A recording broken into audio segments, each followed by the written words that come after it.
Do you recognize these raw signs you grew up poor in the 1970s? These signs meant hand-me-downs, patched shoes, and cheap dinners stretched to feed everyone. Beneath the scrapes lived pride and grit. What did being poor quietly teach you? Collecting glass soda bottles for deposits was practically a job for kids who grew up poor in the 1970s. You would scour ditches, alleys, and even behind grocery stores looking for empties, because every single one of them meant a nickel in your pocket. The hunt itself was half the fun. You were competing with your siblings or friends to see who could find the most bottles before heading to the store. Sometimes you would come home filthy, scratched from briars, but smiling because you had a paper sack filled with clinking treasure. Taking them to the corner store felt like striking gold. The clerk would count them out one by one, handing you change that felt like freedom. That change might buy penny candy, a cold soda, or even help mom stretch the grocery bill just a little further. Nobody thought twice about kids digging through ditches for bottles back then. It was normal, and it was survival. Looking back, it is funny to think that the dirtiest work could feel like the sweetest reward. Collecting glass soda bottles for deposits was not just a pastime. It was a lifeline, and if you remember doing it, you definitely knew what it was like to grow up poor in the 1970s. The television in your living room might have worked fine, but the channel knob had snapped off years ago. So Dad fixed it with a pair of vice grip pliers. That was the permanent solution. Anytime someone wanted to change the channel, they had to grab those greasy old pliers and twist the metal stub sticking out of the set. You could hear the click, click, click as it cycled through the 3 or 4 stations you actually got. Sometimes the pliers slipped and you pinched your hand or scraped your knuckles, but nobody complained. It was better than buying a new television knob. Back then, you made things work with what you had, and Dad was proud of his engineering. You did not think it was strange because half the houses in your neighborhood probably had televisions rigged the exact same way. For kids today, the idea of a TV without a remote feels impossible. But for families growing up poor in the 1970s, a pair of vice grip pliers was all the remote control you needed. Aluminum foil was never thrown away in a poor household in the 1970s. It was smoothed out, folded neatly, and tucked into a drawer for next time. After a while, the reused foil looked almost like tissue paper, thin and wrinkled from so many meals. Mom would carefully unfold it, wipe it off if it had only touched bread or cookies, and smooth it against the counter like it was worth its weight in gold. And to her, it was. Every square saved meant a little less money wasted on something that could be used again. You might see the same piece cover a pan of leftovers, then wrap sandwiches for school, then line the bottom of a baking sheet before finally being tossed. Kids might not have thought about it much, but this was survival thrift at its finest. Even the foil boxes were saved sometimes, with their little cutting edges reused for other projects. Looking back, it seems extreme, but that habit stretched every dollar as far as it could go. If you remember that drawer full of folded foil sheets, you definitely remember what it was like to grow up poor in the 1970s. Picking up the phone in the 1970s and hearing your neighbor talking was a sure sign you lived with a party line. Poor families could not afford private phone service, so the line was shared among several houses. You had to wait your turn to make a call, and sometimes that meant listening quietly until your neighbor finally hung up.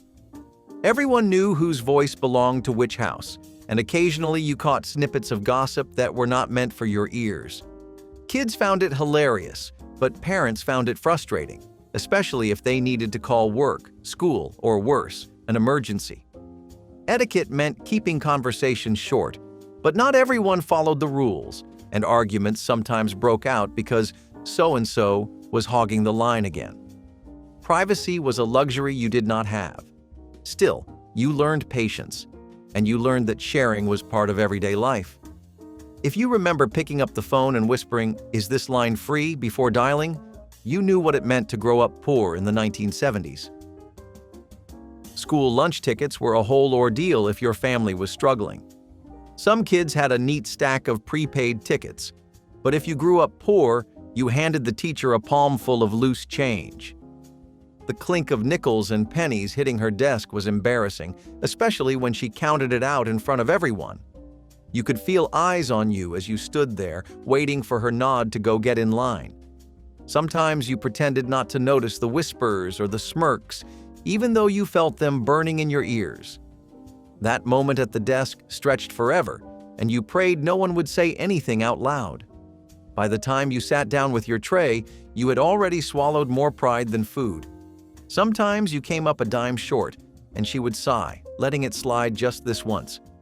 Lunch was usually nothing special. Mystery meat, a roll, maybe a little milk. But to you, it was a hot meal that mattered. Other kids might not have thought twice, but for you, those coins represented how tight things really were at home. Looking back, it is clear how much pride you swallowed to hand over that change. School lunch tickets paid with loose change were one of those small but powerful signs that you grew up poor in the 1970s. Sharing a bath was one of the more unglamorous parts of growing up poor in the 1970s. Hot water was limited and heating it was expensive, so siblings lined up for turns. The oldest went first, enjoying the cleanest water, while by the time the youngest climbed in, the tub was lukewarm and the water had turned gray. You made do, because there was no other choice. Sometimes two kids would bathe together to save even more water. Soap floated in a cloudy film across the surface, and you tried not to think about how many feet had been in there before yours. The bathroom smelled faintly of wet towels and ivory soap, a scent that clung to everything. By the end, it felt less like a bath and more like just rinsing in history. Towels were reused until they were practically stiff, and Mom stood by hollering, "Do not splash all the water out!" You might not have thought it was strange until you stayed at a friend's house and realized their family did not do the same. Looking back, it is one of those memories that now seems almost comical, but at the time it was just life. Sharing a bath to save hot water was a humbling reminder of what it meant to stretch every penny in a poor household. Beds were not always store-bought in poor households of the 1970s. Sometimes they were old army cots that creaked every time you moved. Other times, it was nothing more than a hand-me-down mattress thrown directly on the floor. Comfort was optional. What mattered was simply having somewhere to sleep. Sheets rarely matched, and blankets were often whatever could be found at thrift stores or donated by relatives. In winter, you piled on every extra quilt in the house, no matter how heavy, just to stay warm. The springs jabbed into your back, and you rolled carefully to avoid the loud squeak that woke everyone else up. The floor mattress smelled faintly of dust, but it beat sleeping without one. You fell asleep to the sound of siblings breathing inches away, the soundtrack of a crowded house. Nobody complained much, because having a place to rest your head was enough. Friends who visited might raise an eyebrow, but to you it was normal. Looking back, those beds symbolized both the hardships and the resilience of poor families. Beds made from old army cots or mattresses on the floor were one of those unmistakable signs you grew up poor in the 1970s. One television for the whole house meant that whoever controlled the dial had absolute power. In the 1970s, families gathered in the living room, and the television was the centerpiece. If Dad wanted the evening news, that is what everyone watched. If it was Saturday night and a sibling got there first, you might be stuck with Hee Haw or Lawrence Welk instead of your favorite show. Arguments often broke out over who had the right to choose, and sometimes Dad ended the fight by turning it off altogether. Sometimes you sat on the floor in silent protest, arms crossed, glaring at whatever program was on.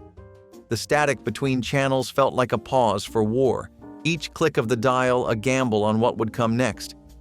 When a favorite show did appear, the whole room hushed, as if it was sacred. There were no televisions in bedrooms, no streaming, no second options. That single set brought the whole family together whether you liked it or not. Looking back, it was both frustrating and bonding. Everyone remembers sitting cross-legged on the carpet, waiting for their chance at the dial. One TV for the whole house was not just entertainment, it was a reflection of the compromises you made when you grew up poor in the 1970s. Curtains made from bed sheets were a common sight in poor households of the 1970s. Mom could not afford fancy drapes, so she got creative with whatever fabric was cheapest or already on hand. Sometimes the curtains still had the faded patterns of flowers or stripes that gave away their original use. They were hung with safety pins, nails, or even thumbtacks because curtain rods were an expense too far. Sunlight still came through and privacy was mostly covered, so it worked. At night, the sheets billowed when the windows were open, snapping loudly in the wind. You could almost forget they were meant for a bed, until you recognized the same pattern from a blanket in the closet. That mix of practicality and make-do spirit carried through every corner of the house. Friends might notice and snicker, but in your house it was perfectly normal. It was one of those quiet reminders that style came second to survival. Curtains made from bed sheets showed the ingenuity of families who had to make do, turning necessity into something that still kept the house together. Popsicles made from Kool-Aid and ice cube trays were one of the cheapest treats you could have in the 1970s. Mom mixed a packet of Kool-Aid with sugar and water, poured it into trays, and stuck toothpicks in for sticks. A few hours later, you had a freezer full of homemade popsicles. They were icy, sometimes freezer burned, and half the time the toothpick broke before you finished. But none of that mattered. You licked them happily because it was a sweet escape on a hot day. The bright red or purple stains on your lips gave you away instantly, and no amount of scrubbing could hide it. You held the little cube carefully, trying to keep it from falling apart before you finished. Even when they cracked in half, you sucked the pieces like candy, unwilling to waste a drop. Store-bought popsicles were a luxury, but these cost pennies and fed a whole crowd of kids. Friends from school might wrinkle their noses, but when you grew up poor, you did not waste a drop of Kool-Aid.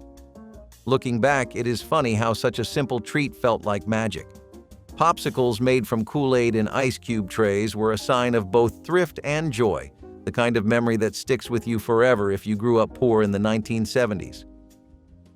A coffee can full of bacon grease by the stove was as common in poor households as salt and pepper. Every time bacon was fried, the grease was carefully poured into the can.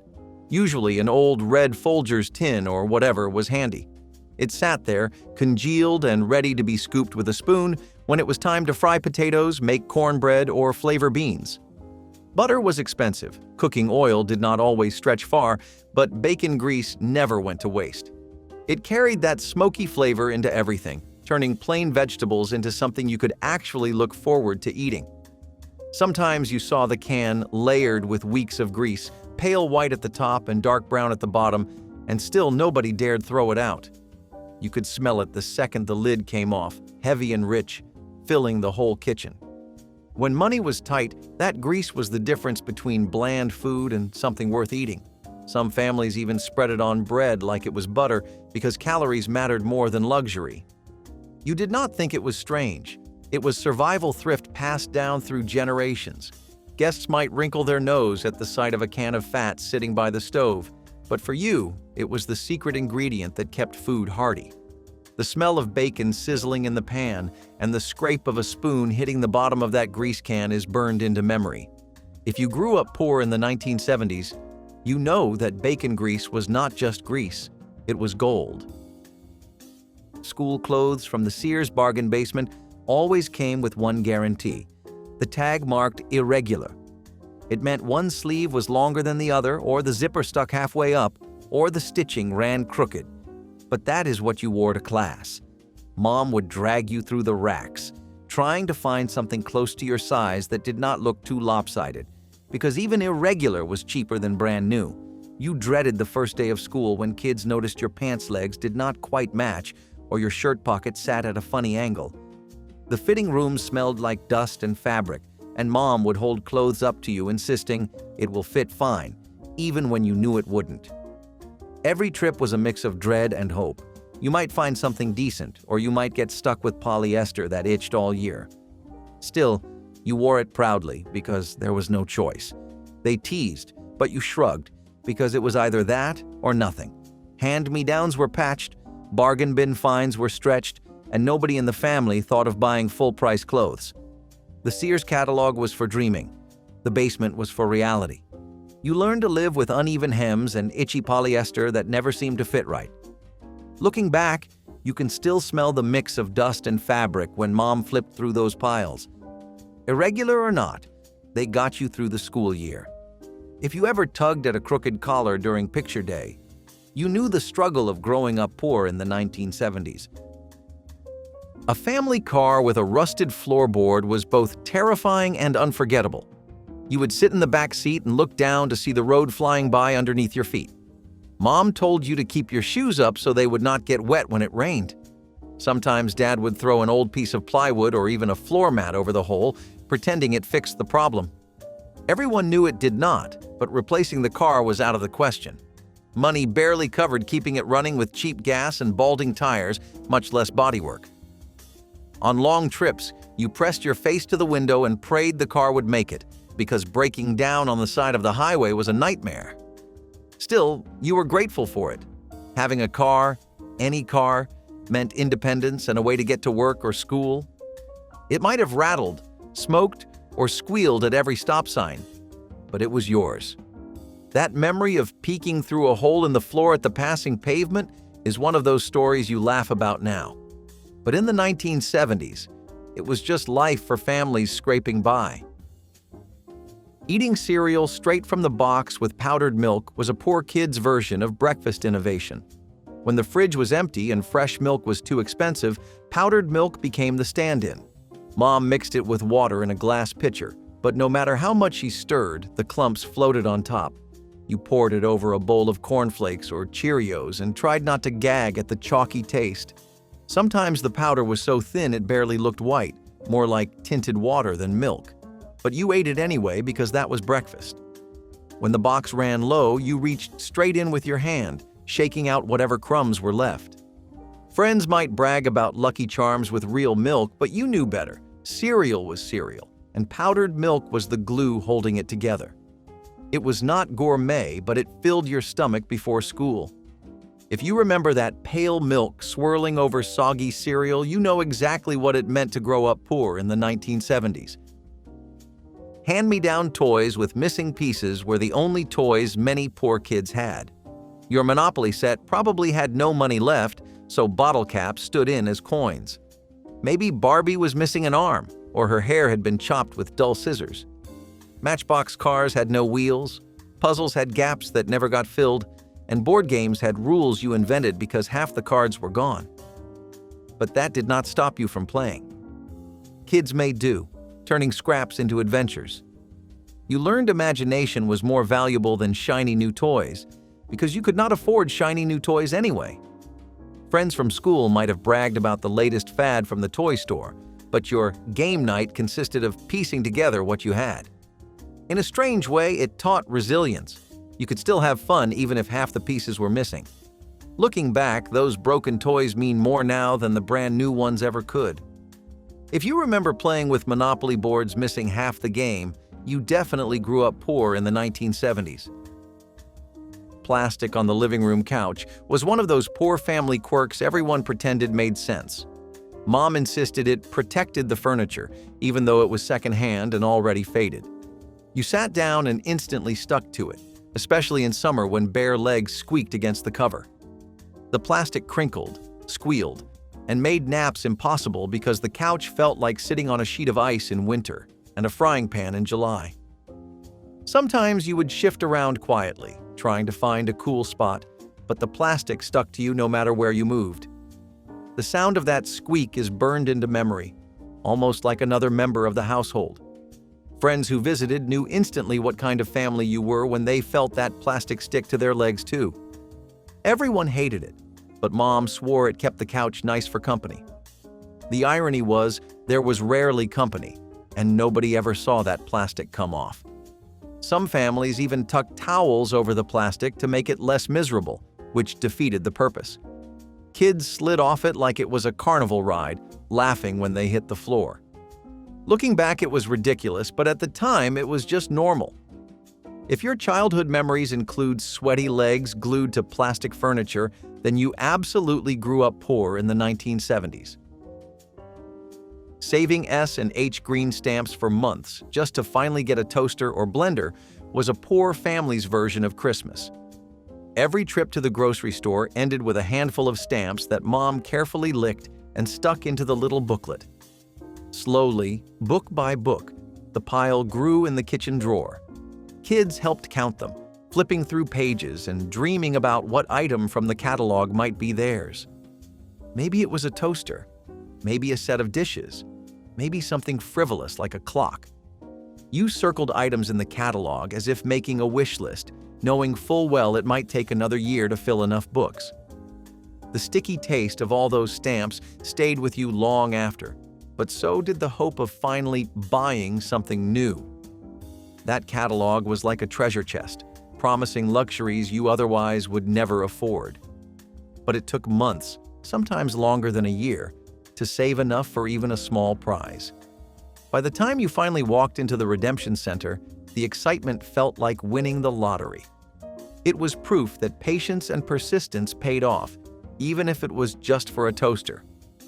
Families relied on green stamps because they stretched budgets in a world where every dollar mattered. If you grew up licking stamps until your tongue was dry, you definitely grew up poor in the 1970s. Shoelaces made from twine or string were a telltale sign you grew up poor. When the real laces snapped or frayed beyond use, nobody ran to the store for replacements. Instead, Dad grabbed twine from the garage, or Mom cut a strip of fabric, and that became your lace. They worked fine, even if they never matched. You might have had one white lace and one brown twine holding your sneakers together. Sometimes the twine cut into your fingers when you tied it, and other times it frayed so badly you had to knot it 3 times. But no matter how rough it looked, it kept your shoes from falling apart. To you, those makeshift laces were as ordinary as the shoes themselves. Friends at school might laugh, but you shrugged it off because at least your shoes stayed on your feet. Shoe polish tried to hide the scuffs, but everyone could see those homemade fixes. In a family where every penny mattered, buying shoelaces was considered unnecessary. Looking back, it feels like such a small thing, but at the time, it was another reminder that money was tight. Shoelaces made from twine or string were survival in its simplest form. If you wore them proudly, you definitely knew the meaning of growing up poor in the 1970s. Window fans instead of air conditioning were the only relief from summer heat in poor households of the 1970s. You cracked the windows and prayed for a breeze while that old box fan rattled on high. It was never enough. The nights were sticky, sweat rolling down your back as you tried to fall asleep. Sometimes you filled bowls of ice water and set them in front of the fan, hoping to trick yourself into feeling cool. Mom would hang damp sheets across the window for the same reason. You lay awake, hair damp and plastered to your forehead, listening to the hum of that fan like it was a lullaby.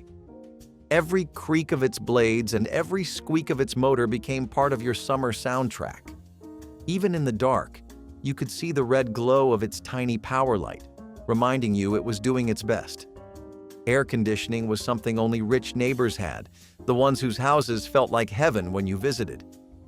At home, you tossed and turned, listening to the fan whirring and the crickets chirping outside. It was uncomfortable, but it was normal. If you remember clinging to those rattling fans on humid July nights, you remember what it was like to grow up poor in the 1970s. Homemade slip and slides with garbage bags were summer's poor kid invention. You dragged out the lawn hose, taped down black plastic trash bags, and created your own water park in the backyard. It worked, sort of. The hose never stayed in place, the bags ripped halfway through, and you ended up with bruises from sliding across rocks and roots. But none of that mattered, because it was fun, and it was free. Store-bought slip and slides were a dream, but for you, taped-together garbage bags and muddy grass were good enough. You came inside covered in grass stains and mud, grinning from ear to ear. The laughter of siblings and neighbors filled the yard, drowning out any thought of the dangers. Those bruises and scratches were worn proudly, like proof you had the best summer ever. Siblings and neighbors lined up, squealing as they ran and dove across the makeshift slide, getting dirtier with every pass. Parents shook their heads but let you burn off energy in the sun. Looking back, it was dangerous, messy, and probably a terrible idea.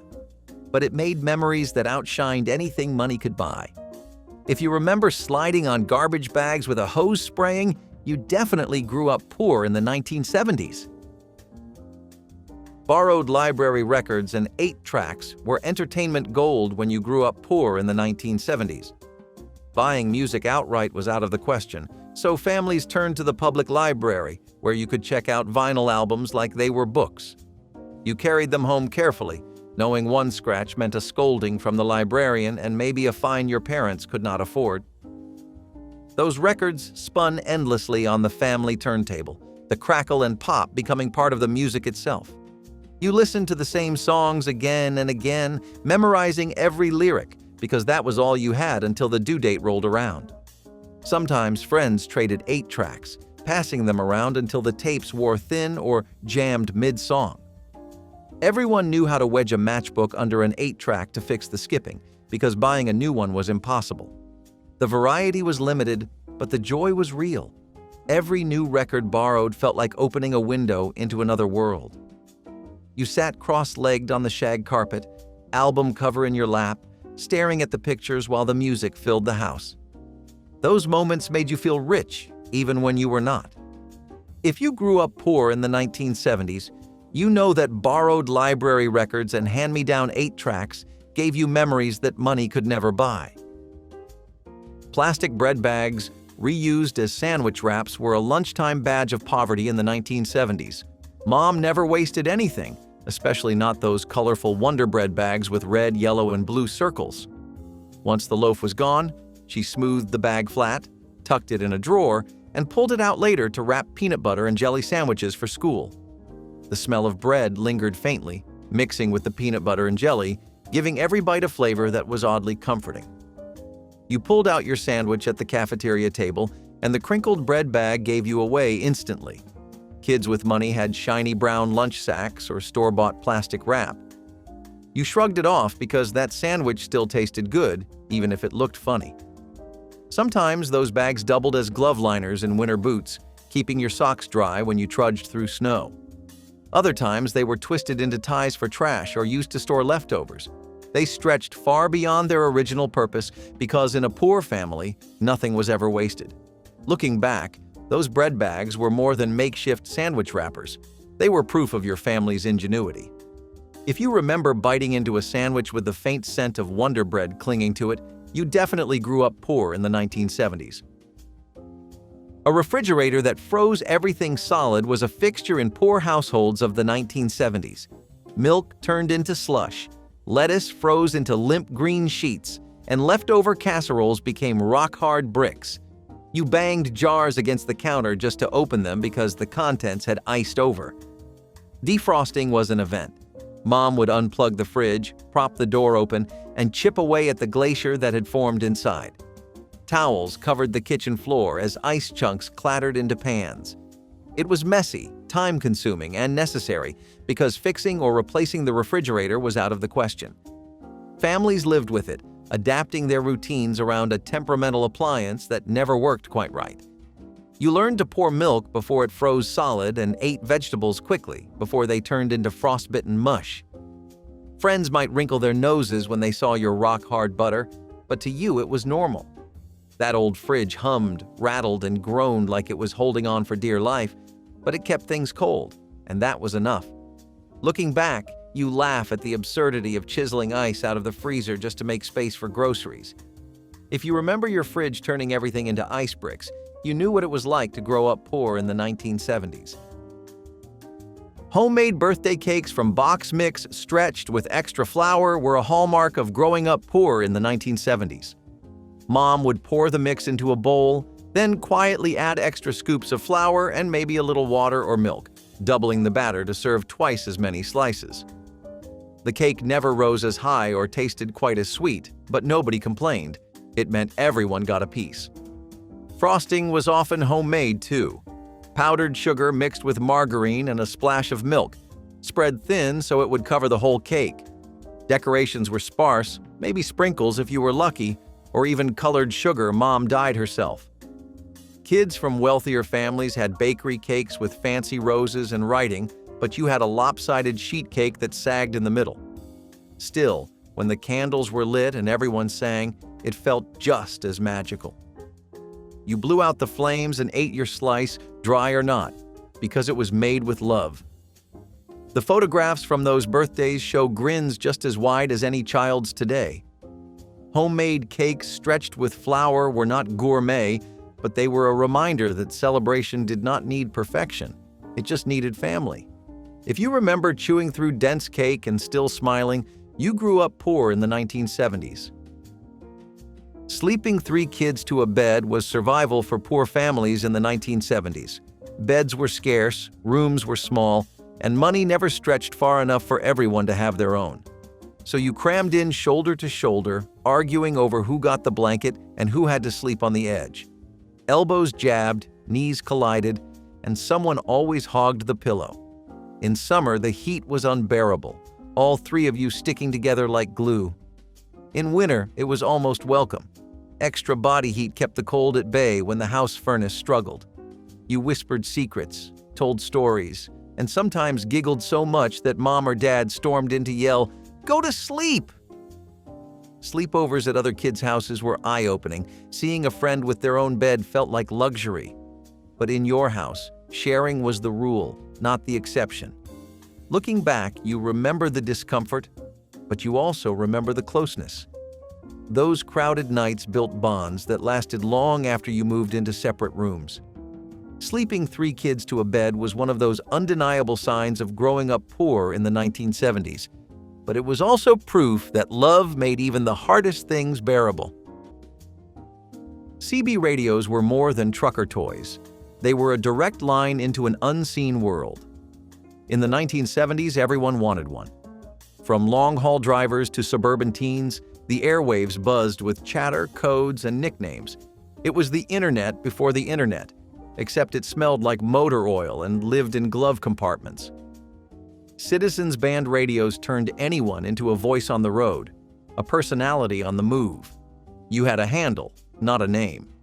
You learned to say Breaker 19 and ask for a 1020. It was cryptic, cool, and weirdly intimate.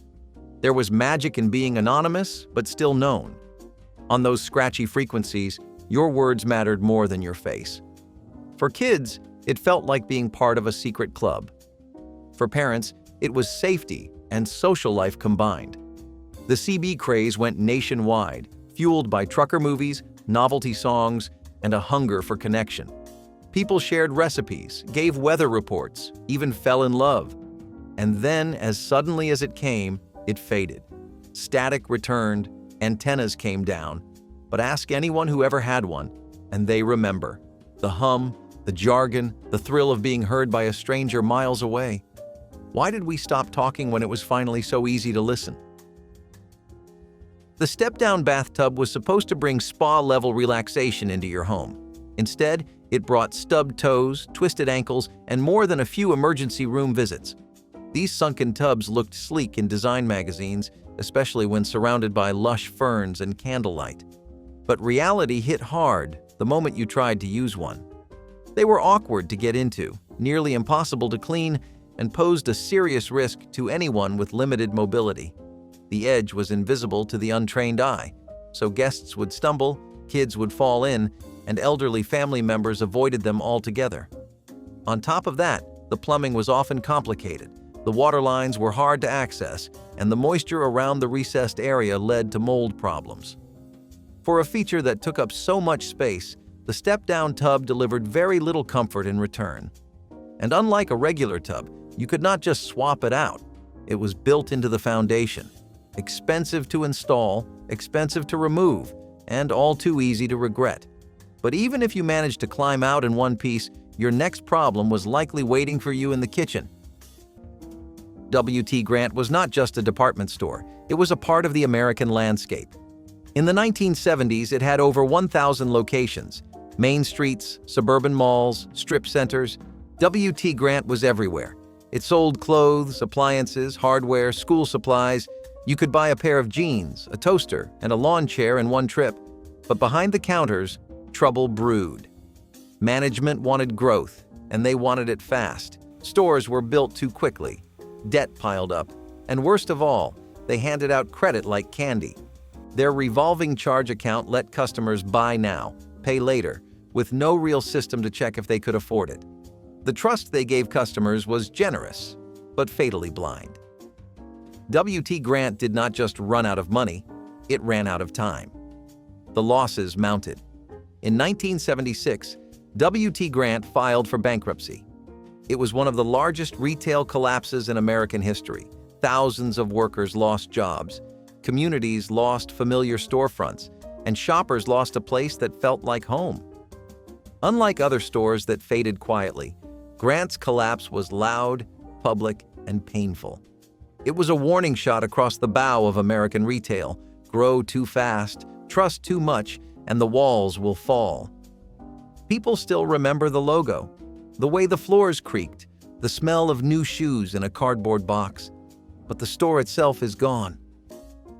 Before Bluetooth speakers and streaming playlists, there was the Fisher-Price record player, and it was a masterpiece of childhood simplicity.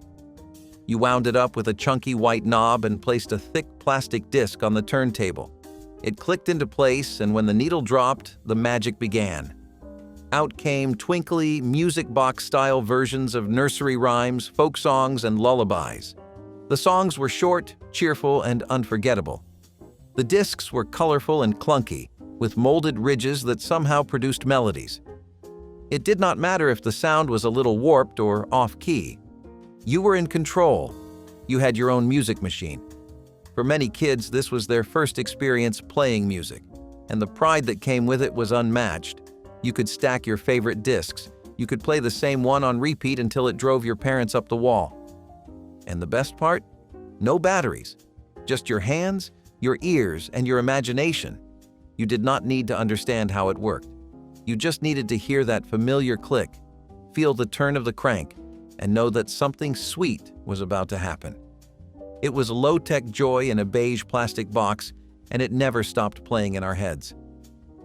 Wood paneling was the heartbeat of 1970s interior design. Thick, dark slabs lined walls from floor to ceiling, turning dens and basements into cabins, even if you were 3 miles from the nearest tree. It was not about brightness. It was about mood. Homes felt earthy, lived in, safe.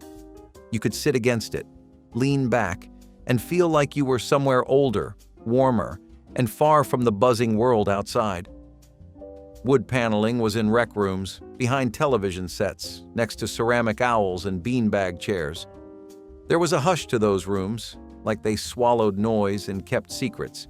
Even the creaks in the floor sounded softer next to those dark wood walls. It became the backdrop to childhoods, to birthdays, to tired parents sipping instant coffee on padded bar stools. Over time, people painted over it, ripped it down, called it outdated. But the feeling stayed, the nostalgia, the smell, that unique acoustics of a room where every wall softened the sound. It was not fancy, it was not minimalist, but it was home. Why did we trade such warmth for blank walls and cold white light? At some point, someone decided mirrors did not belong on just the walls of dance studios. They belonged in your living room too. Mirrored walls were supposed to open up small spaces and reflect natural light. What they actually did was double your clutter, amplify fingerprints, and make your guests deeply uncomfortable. People would walk past their own reflections during dinner, trying not to make eye contact with themselves. The idea was chic. The reality was cold, clinical, and impossible to keep clean.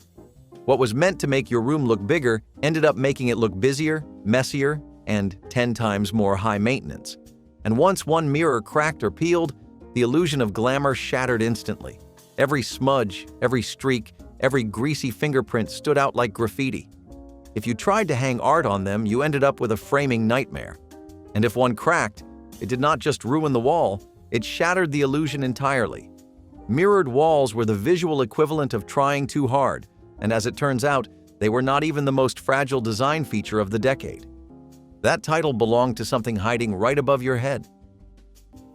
Olympia beer was not flashy, it was not exotic, it was the working man's brew. Born in Washington State and famous for its "It is the water" slogan, Olympia carved out a loyal base across the Pacific Northwest. It tasted like fishing trips, union picnics, and back porch summers. You did not drink it to impress anyone. You drank it because it was yours. But the beer wars were brutal. Big national brands like Budweiser and Miller came swinging with huge ad budgets and coast-to-coast reach. Olympia tried to expand, but its regional charm did not scale well. The further it traveled from the rivers and forests of its home, the more it lost its soul. What made it special could not be bottled and shipped across state lines. It was bought out, reformulated, stripped of its identity. By the 1980s, the writing was on the wall. The original brewery closed, the taste changed, and loyal drinkers quietly moved on. Today, Olympia still exists in name, brewed by a different company in a different place. But those who remember the real thing will tell you, it is not the same. And maybe it never could be. Shrinky dinks were magic in plastic form. You started with a sheet, clear, flexible, and begging to be colored. You grabbed your markers, drew a wild design, cut it out with safety scissors, and popped it in the oven. What came out was a tiny, hardened version of your masterpiece, often warped but always perfect. Watching it shrink behind the oven door was part of the thrill. You would kneel on the floor, peering through the glass, and gasp as your drawing curled, twisted, and finally flattened. Kids made keychains, jewelry, ornaments. Whatever their imagination allowed, it felt like crafting with sorcery. One minute you were tracing cartoons or making friendship tags. The next you held a miniaturized relic in your palm. The smell of melting plastic filled the kitchen. Parents worried, but no one stopped us. Shrinky dinks were affordable, creative, and wildly popular at every sleepover and birthday party. You could even buy branded kits, superheroes, cartoon characters, holiday themes. But the best ones were always your originals. There was something deeply satisfying about seeing your art transformed like that. Tiny, tough, and totally unique. We never questioned the process. We just knew it felt like creating something real, something small that still felt huge. Geno's Hamburgers was a mid-Atlantic icon. With its bold red signs and sports tie-ins, it stood out in a crowded fast food landscape. Kids loved the burgers, adults loved the prices, and everybody loved the connection to football legend Gino Marchetti, who co-founded the chain after retiring from the NFL. It was fast, friendly, and local. In cities like Baltimore and Philadelphia, it was as common as traffic. But Geno's had ambitions beyond the region. It wanted to go national. What felt like a hometown treasure did not always translate outside the neighborhood. The farther it spread, the more it lost the charm that made it matter. The problem was the rest of the country already had their go-to burger joints. McDonald's, Burger King, Wendy's. Geno's tried to differentiate. It added Kentucky Fried Chicken to its menu through a partnership. It redesigned stores. But growth was slow. The charm that worked in Baltimore did not translate in California. By the 1980s, Marriott had bought the chain and converted most of the locations into Roy Rogers. Just like that, Geno's was gone. The buildings changed, the signs came down, and a local legend faded into memory. But for those who grew up with it, Geno's was never just a burger. It was home. Plastic laminate countertops were everywhere in the 1970s, bright, glossy, and available in an endless parade of colors and faux textures. From butcher block prints to swirling marbles, these surfaces were supposed to look fancy without the fancy price tag. And for a short while, they did. But the plastic finish scratched easily, melted under hot pans, and chipped if you dropped anything heavier than a spoon. The edges would start to curl, the seams would swell, and if water got underneath, the entire counter could buckle. Once the damage started, there was no easy fix. Families either lived with the bubbling mess or had to replace the entire slab. Still, for a generation strapped for cash but hungry for style, laminate was the default. It felt modern until it very suddenly did not. And when people stepped outside to escape the chaos of the kitchen, they were often met with a patio that was just as frustrating. Disco Demolition Night was not just a publicity stunt, it was a riot disguised as a baseball promotion. What began as a radio gag to blow up disco records in the middle of a Chicago White Sox game turned into chaos. Thousands stormed the field, fires burned, bats were stolen, the game was forfeited. But what happened that night was deeper than music. It was the sound of backlash. A backlash against disco, yes, but also against the communities that loved it. Against change, against color, against joy. Disco represented liberation, gay clubs, black voices, women on the dance floor owning the beat. And in the summer of 1979, that scared some people. It was not just music under attack, it was people. The explosion on the field was a signal that joy had become too loud for some to tolerate. The explosion at Comiskey Park was not just about vinyl. It was about fear disguised as fun. The night left a crater, literal and cultural. Within a year, disco was pronounced dead. Radio stations changed formats. Record labels turned silent. But disco never died. It went underground. It evolved. It survived. Why do the loudest protests often come from those most afraid of the future? Tang was not just a drink. It was a symbol of the future. Pitched as the beverage astronauts drank in space, this orange-powdered miracle made you feel like you were participating in the space race from your own kitchen. Every kid wanted Tang. Every mom kept a jar in the cupboard. All you needed was water and a spoon, and suddenly you were sipping the same stuff that orbited the Earth. It was sweet, artificial, and packed with flavor. And it made you feel cool. The powder never fully dissolved, which meant gritty sips near the end were just part of the experience. If you got the scoop size right, you earned that perfect bright orange glow. Too much, and it was syrupy sludge. Too little, and it was just sad orange water. Tang was more than a drink, it was a cultural event. The jar was wide and squat with a screw-on lid, and every household seemed to have one. Kids felt proud making it on their own.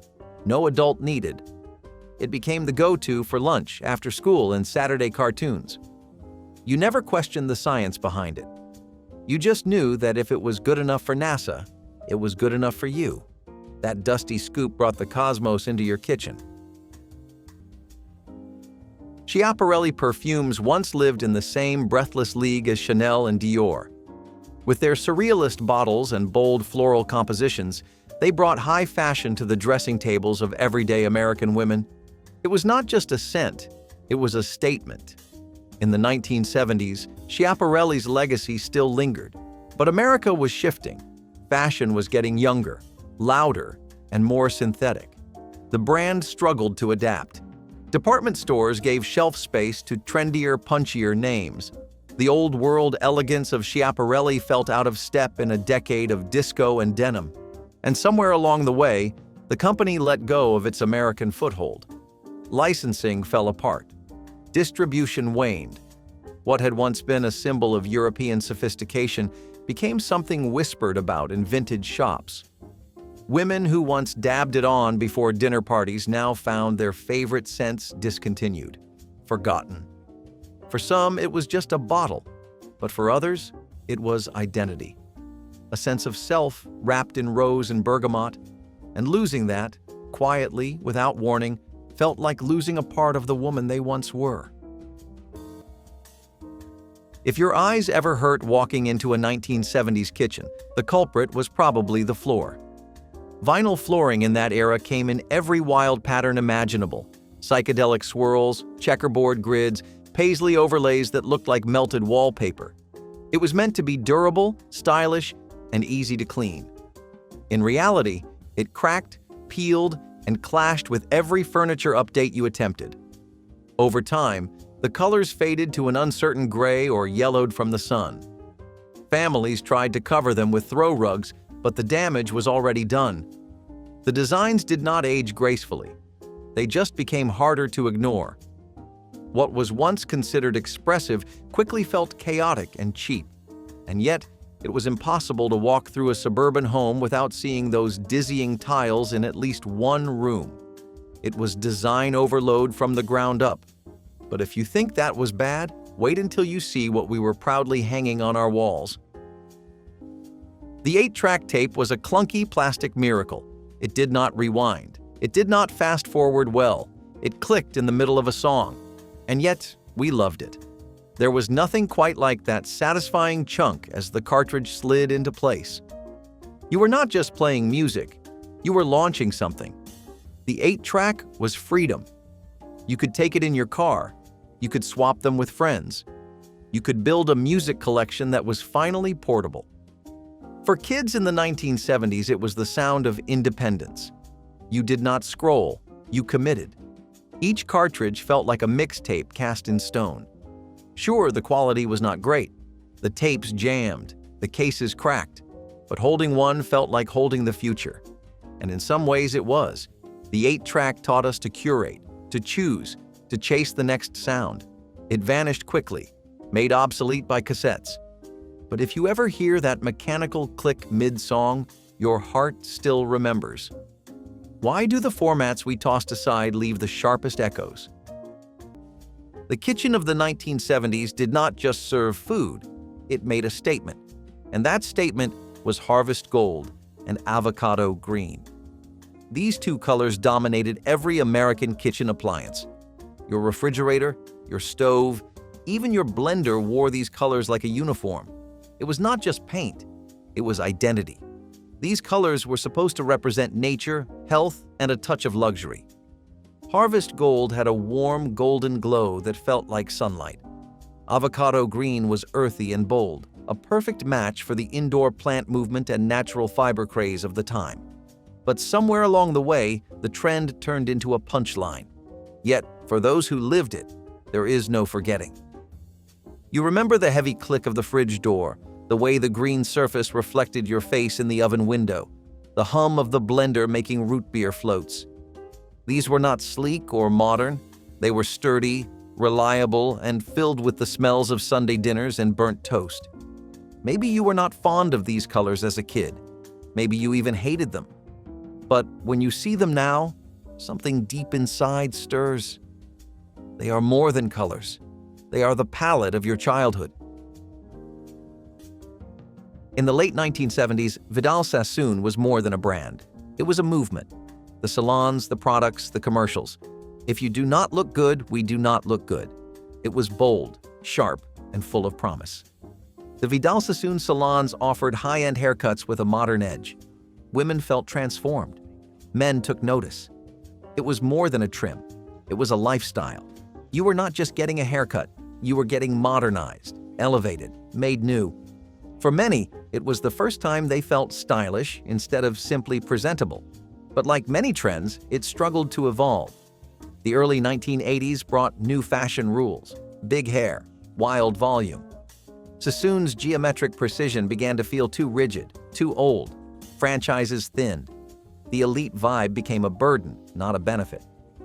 Meanwhile, cheaper salons, home styling kits, and new celebrity stylists flooded the market. The salons faded. The products moved to drugstore shelves.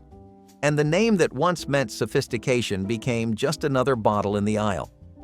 But there was a time, brief, electric, when getting your hair done at Vidal-Sassoon felt like stepping into the future.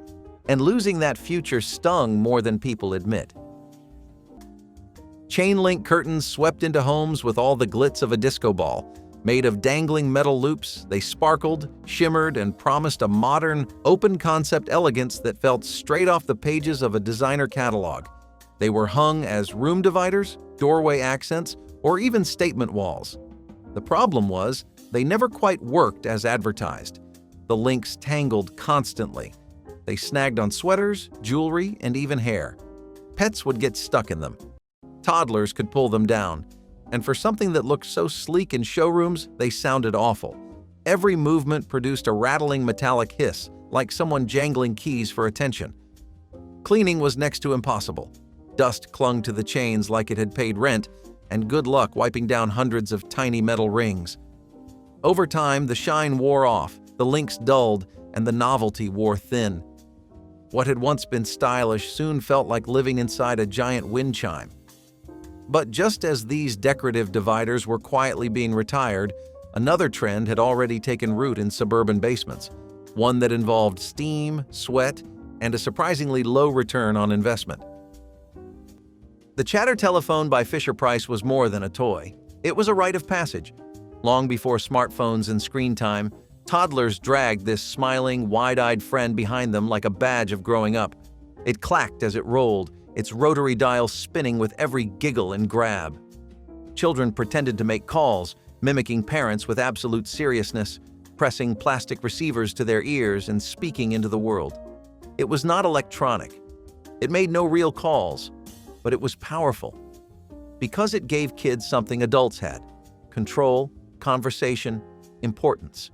It was not just play, it was practice. With every pretend conversation, a child rehearsed how to be heard. Every child who played with it was rehearsing a future where they would matter. The clicking eyes, the ringing bell, the chunky plastic body, it was built to survive anything. And most did. Decades later, many are still found in attics, dusted with time but still smiling. For a generation, the chatter telephone was the first introduction to technology, play, and imagination, long before those things were ever separate. Why does one of our earliest toys still feel more human than the phones we carry today? Playgrounds used to be a little more dangerous, and the metal slide on asphalt was the crown jewel of poor design. In the 1970s, nearly every school or park had one. It stood tall, often 2 stories high, baking in the sun until it could sear the back of your legs. No shade, no padding, just you, gravity, and a prayer. The steps up were made of thin metal bars. The top had no real guardrails, and when you slid down, you hit that blacktop like a dropped steak. But we lined up for it anyway, over and over. There was something thrilling about the danger. It was a rite of passage, a fast, hot, jolting ride that ended in a dusty scrape or bruised elbow. Teachers watched from afar. Parents shrugged. Kids were expected to bounce back. If you made it to the bottom without a scream, you earned bragging rights. If you got burned, you wore it like a badge. Safety standards have come a long way since then, but so much of that fearless, feral childhood play was tied to moments like these. Today, it is hard to believe we once thought that was normal, but deep down, part of us misses it. The American Motors Corporation was not supposed to die. It was supposed to be the little guy that held the line. In a market dominated by giants like Ford, General Motors, and Chrysler, AMC dared to be different. It gave us the Gremlin, the Hornet, and the Pacer, cars that looked like nothing else on the road. But that difference came at a cost. AMC was always scrambling for cash. Its designs were bold, but sometimes too bold. The Pacer was called a fishbowl on wheels. The Gremlin looked like a prank gone too far. And while America was falling in love with fuel efficiency and sleek imports, AMC clung to its oddball identity. It tried to innovate. It partnered with Renault. It launched the Eagle, a car that would inspire the modern SUV. But none of it was enough. The market was cruel. Interest rates climbed. Gas prices jumped. AMC fell behind on everything: production, marketing, even public opinion. By the time Chrysler bought it out in the late 1980s, it was already a ghost. People do not talk much about AMC now, but they should. Because it tried. It really tried. And in the end, that might be what hurts most. Soul Train was not just a television show. It was a movement in motion, and every Saturday morning, it danced straight through your living room. It did not matter where you lived or what you had. If you turned on the television and saw that bright kaleidoscopic set and heard the beat drop, you were part of something electric. It brought soul, funk, disco, and joy into millions of homes, giving Black culture the spotlight it long deserved. The fashion was wild and beautiful. The dancers were bold and free. It was not choreographed. It was felt. Soul Train lines were legendary because they turned the spotlight on the everyday person. It was joy on tape, beamed straight into a nation that often forgot how good it felt to dance. Even the silence after an episode ended felt louder somehow. Anyone with the courage to move could step forward. It gave kids in small towns the chance to see a world bigger, louder, and more alive than anything they had known.